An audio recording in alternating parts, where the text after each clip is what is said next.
Hello everyone, welcome to another Collections Minute at the Litchfield Historical Society. I'm Alex Dubois, I'm the Curator of Collections here at the Society, and in this series we're taking a deep dive into our collection to find interesting objects and stories to share with you. Let's take a look at today's object. Today's object is actually the smallest we've looked at, which is why we've switched to the overhead camera. We've gone into our collection of jewelry and accessories and pulled a watch fob that belonged to John Talmadge of nearby Warren, Connecticut, the brother of Litchfield's Benjamin Talmadge. Looking at the object, you can see a gold watch fob with an attached gold loop. Set into the fob is a piece of carnelian, a brownish red semi-precious gemstone. The reason I love this particular piece is because of what's been carved into the stone. Hopefully you can make out an image of a running fox with the words tally ho in a banner above.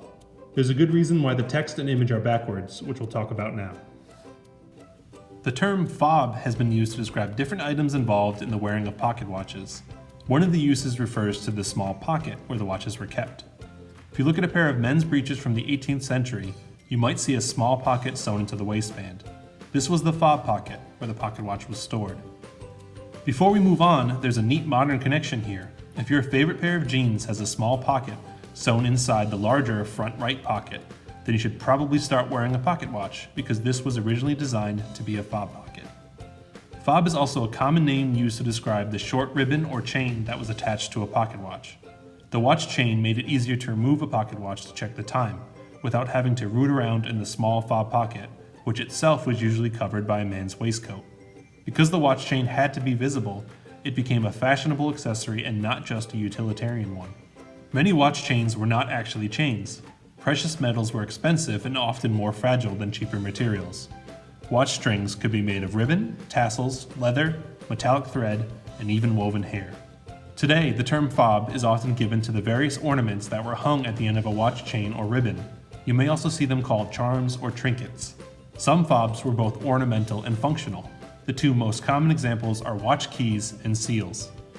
Watch keys were a necessary accessory before the invention of stem-wind watches in the 1840s. A key was inserted into openings, usually underneath the watch case back, in order to set the time and wind the watch. Because they were separate from the watch and easy to lose, it made sense to keep watch keys attached to the watch chain for easy access. Keys could be plain or extremely ornamental. Take these two examples from our collection, both carved from animal bone. The fob that we looked at earlier is an example of a seal used for creating wax seals on letters. A letter bearing a personalized seal was proof of both the sender's identity and that no one had opened or tampered with the letter. Other common watch trinkets included portrait miniatures and charms representing military service or membership in fraternal organizations. This fob belonged to Weston G. Grannis. It is decorated on the front with rubies and diamonds and is engraved on the reverse.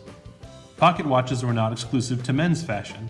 Because women's clothing did not have the same fob pocket, or really any easily accessible pockets at all, they often wore their watches at the end of a watch chain called a chatelaine.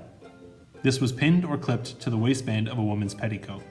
Chatelaines weren't just for watches, and in fact some didn't include watches at all. Those of the highest fashion were purely decorative, and might even have an imitation watch with the painted dial. Others had useful accessories such as grooming tools, sewing implements, or small vials of perfume. This example from our collection has a quill, a notebook, and a letter opener. As with most fashions, the wearing of pocket watches changed over time. Men began storing their watches in fob pockets sewn in their waistcoats, with the watch chain connecting to a buttonhole. There was even a trend of carrying two watches, one in each fob pocket, where the second watch was often a false watch. Over time, elaborate watch chains and heavy chatelaines gave way to simpler ones. Watch fobs remained in fashion into the 20th century, when wristwatches grew in popularity following their widespread use in World War I. Chatelaines saw continued use until more functional handbags came into popularity in the late 19th and especially the early 20th centuries. Well, I hope you enjoyed learning more about our watch accessories. Do you have a favorite watch or watch fob in your collection? You can share them with us using the social media information at the end of this video. If you want to learn more about any of the objects you saw today, you can find them in our online collections database by visiting the Society's website. Thanks for watching. See you next time. Don't forget to like us on Facebook, follow us on Twitter and Instagram, and subscribe to our YouTube channel. If there's an object you want to see featured in a video, let us know. It might just become our next Collections Minute.